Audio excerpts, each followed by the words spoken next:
નમસ્કાર વિદ્યાર્થી મિત્રો, વિદ્યાગુણમાં આપ સૌનું હાર્દિક હાર્દિક સ્વાગત કરવામાં આવે છે. એકાઉન્ટની પ્રશ્ન બેંક આવી ગઈ છે. મારી પાસે એકાઉન્ટની પ્રશ્ન બેંક આવી ગઈ છે, જે હું તમને દેવા જઈ રહ્યો છું. સવાલની સાથે સાથે જવાબ પણ છે. આ પ્રશ્ન બેંકમાં સવાલની સાથે સાથે જવાબ પણ છે. તો અંત સુધી મારી સાથે વિડીયો જોતા રહેજો. આ વિડીયોમાં તમને ખાના ખજાના પણ મળી રહેશે. રેડી? કાંઈક નવું નવું જાણવા મળશે, તો અંત સુધી મારી સાથે બન્યા રહેજો.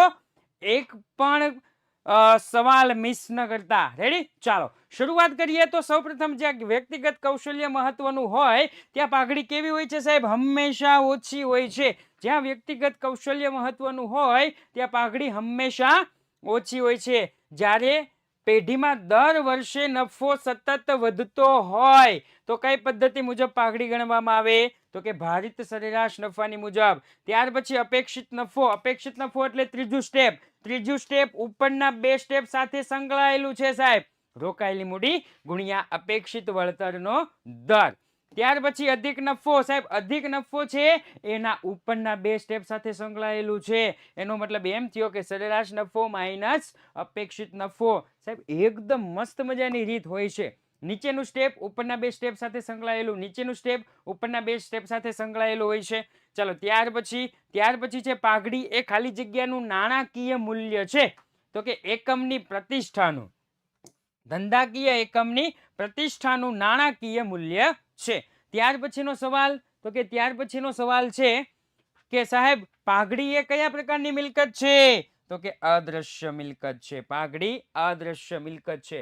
ત્યાર પછી, તો કે ત્યાર પછી સાતમો સવાલ. ત્યાર પછી સાતમો સવાલ સાહેબ, ભાગીદારી પેઢીના પુનર્ગઠન થાય ત્યારે દેવાની કિંમતમાં ઘટાડો થાય. સાહેબ દેવું ઘટે, દેવું ઘટે તો ફાયદો થાય. ફાયદો હોય તો પુનઃ મૂલ્યાંકન જમા. ત્યાર પછી, તો કે પુનઃ મૂલ્યાંકન ખાતાને કયા ખાતા તરીકે ઓળખવામાં આવે છે? નફા નુકસાન હવાલા ખાતું. ત્યાર પછી, તો કે ત્યાર પછી પુનઃ મૂલ્યાંકન ખાતાનો નફો કે નુકસાન કયા પ્રમાણમાં ભાગીદારો વચ્ચે વહેંચવામાં આવે છે? ભાઈ માર્ચ જુલાઈમાં પૂછાઈ ગયેલો છે. તો કે જૂના પ્રમાણમાં. પેઢીની ભાગીદારી પેઢીના પુનર્ગઠન સમયે પાકા સરવૈયામાં દર્શાવેલ એકત્રિત નફો કે ખોટ. એકત્રિત નફો કે ખોટ સાહેબ જૂના ભાગીદારોને જૂના પ્રમાણમાં વેચાય. આપણે પ્રવેશમાં જોઈ ગયા, નિવૃત્તિમાં જોઈ ગયા. જૂના ભાગીદારોને જૂના પ્રમાણમાં વેચાય મૂડી ખાતામાં. રેડી? ખોટ હોય તો ઉધાર બાજુ અને નફો હોય તો જમા બાજુ. ક્લિયર?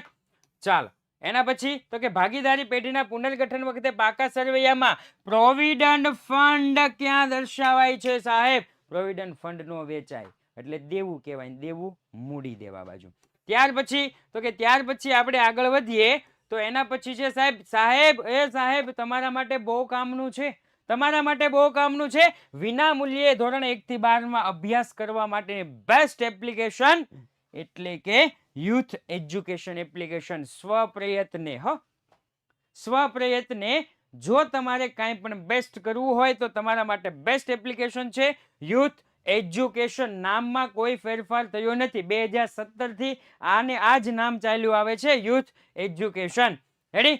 તમારે શું કરવાનું છે? એપ્લિકેશન ડાઉનલોડ કરવાની છે, ઓપન કરવાની છે. ઓપનમાં જઈ અને અહીંયા તમારે ગુજરાતી મીડિયમ, ત્યાર પછી ધોરણ 12 અને અહીંયા તમારે કોમર્સ. ધ્યાનથી જોજો હો. નીચે કોમર્સના સબ્જેક્ટો ખુલી જશે.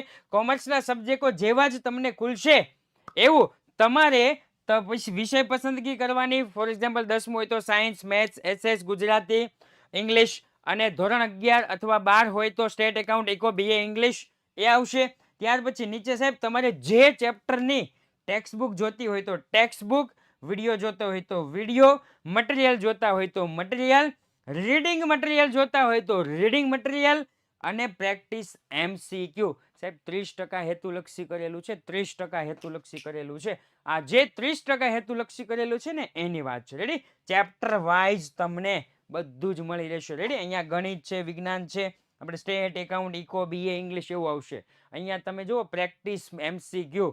30% હેતુલક્ષી કરેલું છે. 20 માર્કના MCQ અને 10 માર્કના SQ. રેડી? અહીંયાથી તમે એની તૈયારી કરી શકો છો. ઓકે ચાલો એના પછી સાહેબ પાઘડી એટલે શું? તો કે અપેક્ષિત નફા કરતા જે નફો વધુ કમાતો હોય, અપેક્ષિત નફા કરતા વધુ નફો કમાવાની ધંધાની પ્રતિષ્ઠા મૂલ્ય એને શું કહેવાય? પાઘડી. પાઘડીનું પુનઃ મૂલ્યાંકન એટલે શું? ત્યાર પછી આપણને શું કીધું છે? પાઘડીનું પુનઃ મૂલ્યાંકન એટલે શું? તો કે સાહેબ પાઘડીનું પુનઃ મૂલ્યાંકન એટલે તો કે પુનર્ગઠન સમયે મિલકતો અને દેવાની સાથે સાથે પુનઃ મૂલ્યાંકન પાઘડીનું જે નવું મૂલ્ય નક્કી કરવામાં આવે એને કહેવાય પાઘડીનું પુનઃ મૂલ્યાંકન. પુનર્ગઠન સમયે મિલકતો અને દેવાની સાથે સાથે પાઘડીનું નવું મૂલ્ય નક્કી કરવામાં આવે પુનઃ મૂલ્યાંકન. ત્યાર પછી તો કે મૂડીકૃત નફો એટલે શું? ત્યાર પછી શું કીધું છે? મૂડીકૃત નફો એટલે શું? તો કે મૂડીકૃત નફો એટલે અપેક્ષિત વળતરના દરના આધારે, અપેક્ષિત વળતરના દરના આધારે નફાની શું કીધું છે? સરેરાશ નફાની મૂડીકૃત કિંમત એટલે કે મૂડીકૃત નફો. ભાગીદારી પેઢીનું પુનર્ગઠન એટલે શું? સાહેબ એકદમ સિમ્પલ, પરીક્ષામાં પૂછાતો હોય એવો મોસ્ટ આઈએમપી, પરીક્ષામાં પૂછાતો હોય એવો મોસ્ટ આઈએમપી. ભાગીદારી પેઢીનું પુનર્ગઠન એટલે જુદા જુદા કારણોસર ભાગીદારીમાં થતો ફેરફાર.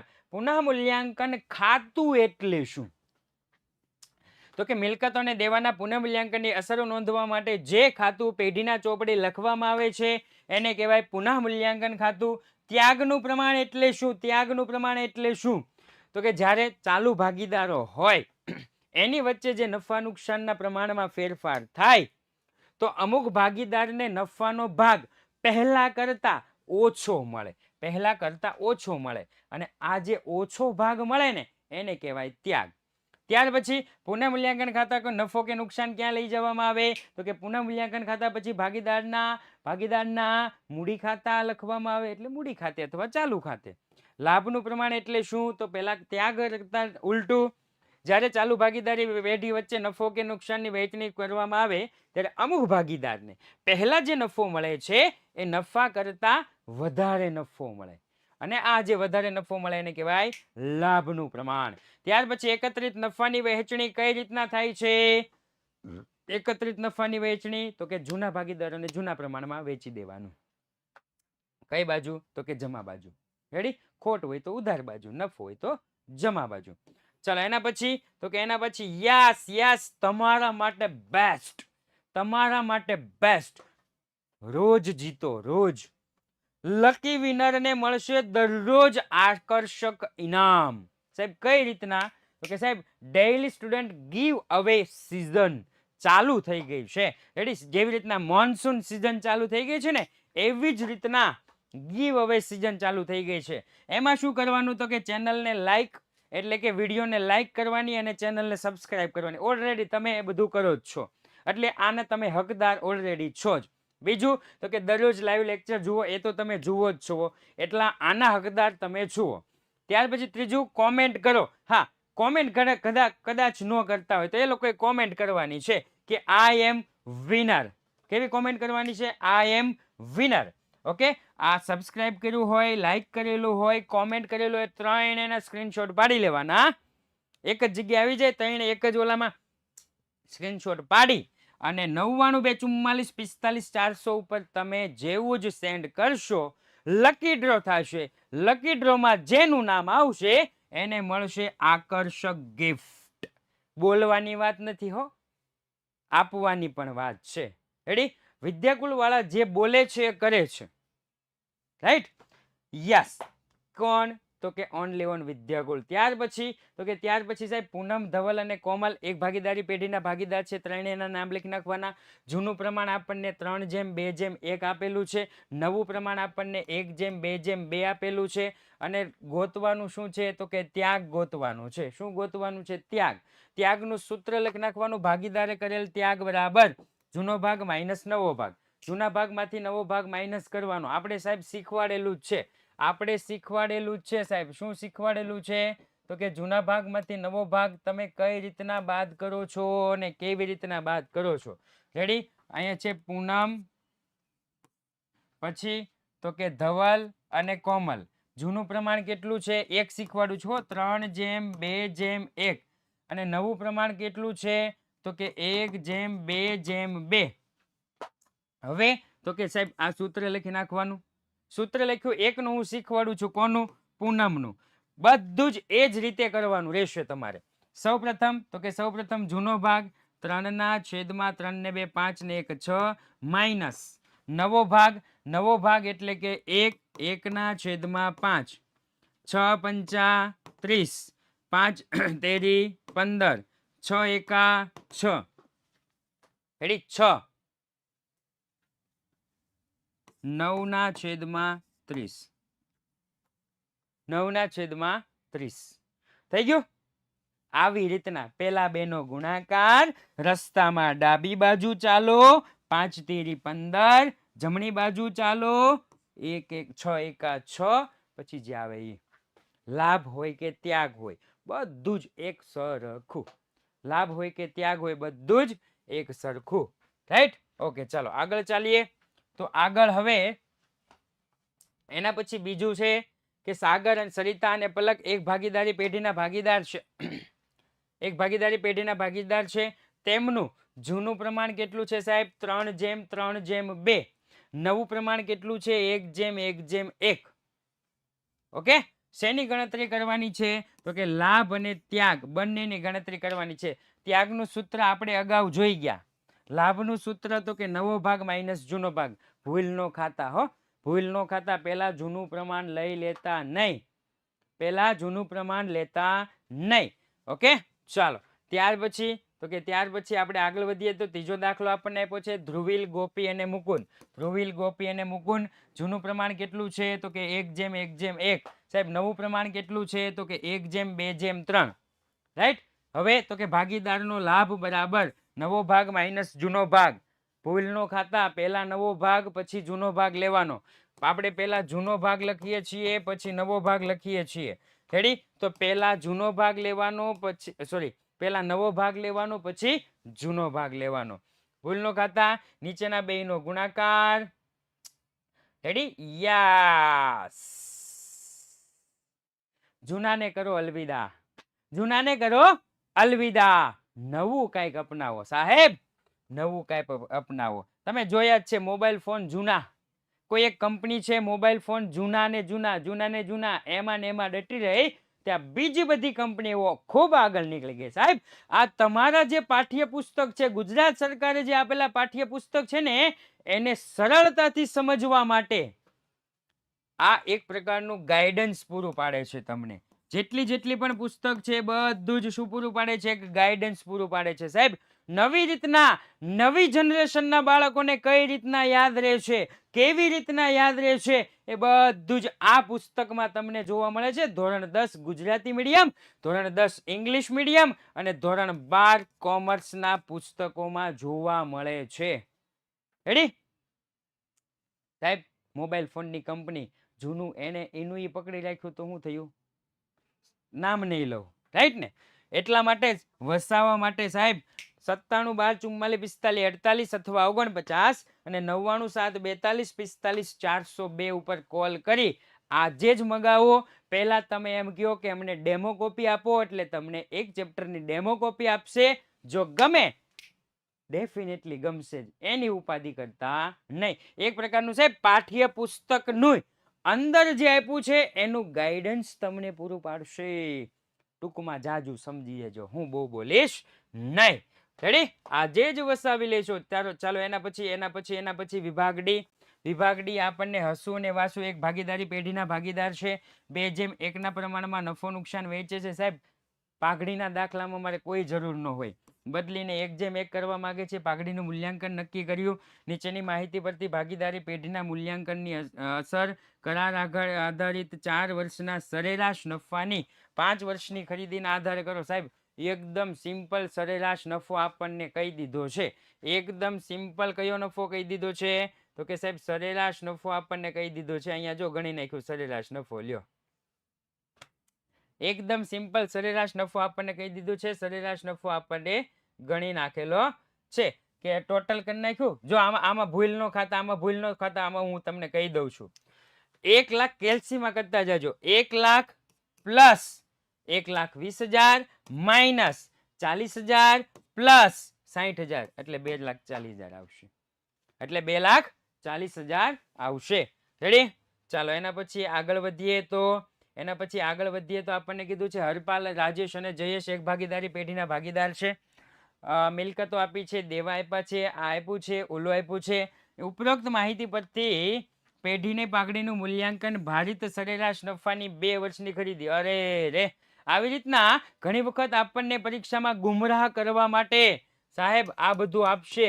આ બધાની કોઈ જરૂર નથી, એ બધાની કોઈ જરૂર નથી. રેડી? આપણે તો માત્ર ને માત્ર એટલું જ કે ભારિત સરેરાશ નફો, તો અહીંયા જો વ્યવસ્થિત ભારિત સરેરાશ નફો ગોતી લીધો છે કે વર્ષ નફો ભાર ભારિત નફો, આ બધું જ તમને આવડે છે. કારણ કે અહીંયા એનો મેન જવાબ છે. આ એનો મેન જવાબ છે, પાઘડી અને ભારિત સરેરાશ નફો. રેડી?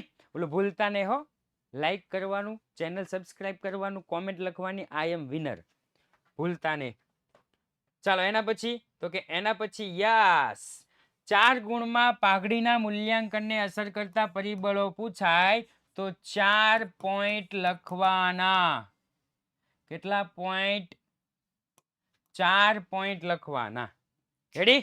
પહેલું ધંધાનું સ્થાન, ધંધાનું સ્વરૂપ, સમય, હરીફાઈ, પેઢીની વિશિષ્ટતા, વ્યક્તિગત કૌશલ્ય, તમે જે પણ લખો એ 4 પોઈન્ટ લખવાના રહેશે. કેટલા પોઈન્ટ? 4 પોઈન્ટ લખવાના રહેશે, ભૂલતા નહીં. ઓકે, ચલો આ સાથે આગળ વધીએ. તો ચોથો સવાલ, જો ઘણી વખત છે ને, ઘણી વખત બહુ ઓછા કેસમાં પૂછાય, બહુ ઓછા કેસમાં પૂછાય. એટલે એક જ સવાલ અહીંયા મૂક્યો છે, ભારિત સરેરાશ નફાની રીત સમજાવો, અથવા તો એમ કે સરેરાશ નફાની રીત સમજાવો, અથવા તો એમ કે અધિક નફાની રીત સમજાવો. રેડી? તો આ રીત તમે સ્ક્રીનશોટ પાડવો હોય તો સ્ક્રીનશોટ પાડી લેજો. ત્યાર પછી છે 5મો સવાલ. 5મા સવાલમાં આપણને એવું કીધું છે કે અધિક નફાને મૂડીકૃત કરવાની પદ્ધતિ. સાહેબ અધિક નફાના જે 6 સ્ટેપ છે ને, એમાં જે છેલ્લું સ્ટેપ બદલાય છે ને એ, રેડી ને, છેલ્લું સ્ટેપ બદલાય છે સાહેબ એ જોઈ લેજો. રેડી? રોકાયેલી મૂડી બરાબર કુલ મિલકત માઇનસ કુલ દેવા, અપેક્ષિત વળતરનો દર, અપેક્ષિત નફો, સરેરાશ નફો. સરેરાશ નફો ઉપરથી આપણે લીધો છે, વર્ષમાં જોઈ લેજો તમે. ઓકે, વર્ષમાં તમે જોઈ લેજો. ચલો અધિક નફો. ત્યાર પછી પૂજા અને પ્રાર્થના.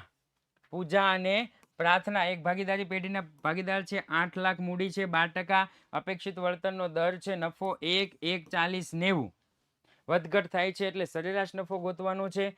સરેરાશ અધિક નફાના 2 વર્ષની ખરીદીના આધારે ગણો.